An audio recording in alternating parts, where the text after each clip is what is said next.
So today I want to show you how you can add any card, debit or credit card, directly onto the Apple Wallet. Now we're going to have this happen here in real time so you can follow step by step.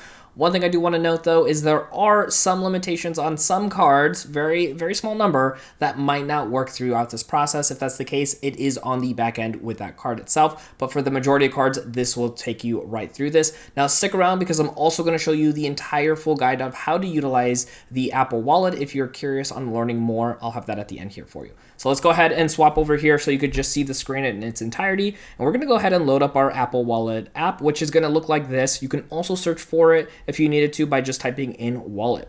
So let's go ahead and load up here. You can see I actually have quite a few items on my account here. I actually had somebody recently tell me, seems like I got a lot of cards. Love it. Absolutely enjoy this. Now, just a quick little side note, you can also put in a ID in certain states like mine in Arizona, as well as some other cards if you wanted to slide through. So now we have multiple debit cards and credit cards here on our account. Now, what's really cool is we can go ahead and add a new one by going ahead and going up to this plus sign on the top right-hand side of the screen here. We're going to click this.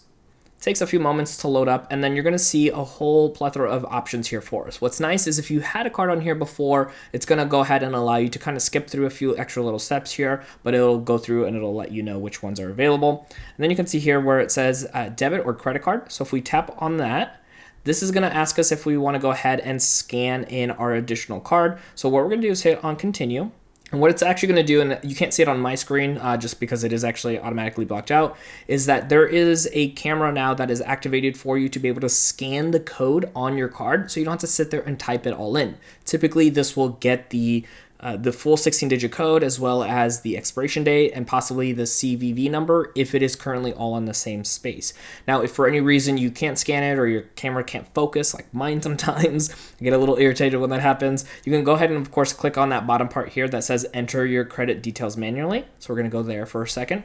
Now, it, of course, populates it with my name because I am the owner of this account. So then we're going to go ahead and toss in our credit card number. So we're going to put whatever the 16 digits are. And again, this could also be debit. And then what we're going to do is have the next button highlighted up here once we fill that in. So I'm going to plug that in, see the next button highlighted, and then we'll move on to that next step. Now, of course, on your end, you can't see my card number, but you did see the next button highlighted, and that's where we're going to go ahead and tap onto next.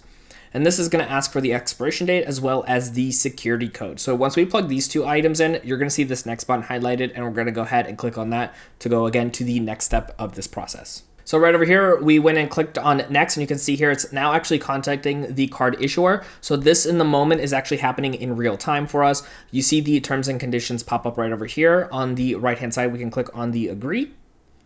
And then it goes kind of back to this screen where it shows us adding the card in again in real time. So I actually want to keep onto this page just so you can see the long process or the minimum amount of time it takes to actually go through this process to add this card in. So again, it's still sitting here having us load this all the way through. And then you could see that check mark right there just happened in real time. And then it says that we do need our card verified. Now for this section right over here, this is based off of the bank account information that we have. So it's offering us the option to go through text message or through an email, whichever option we want to go to. And then we can also do a complete the verification later. But because we want to be efficient here, let's go ahead and show you the next steps. So let's go ahead and get it through our text message and be able to hit the next button right over here. All right, so now that we've went through the verification process, our card is now available to use with Apple Pay. We can click on done, and this is going to now add it to our overall wallet when it comes to being able to utilize this as one of many of the cards that we currently have in our account. And you can go through that step-by-step process to add more cards in.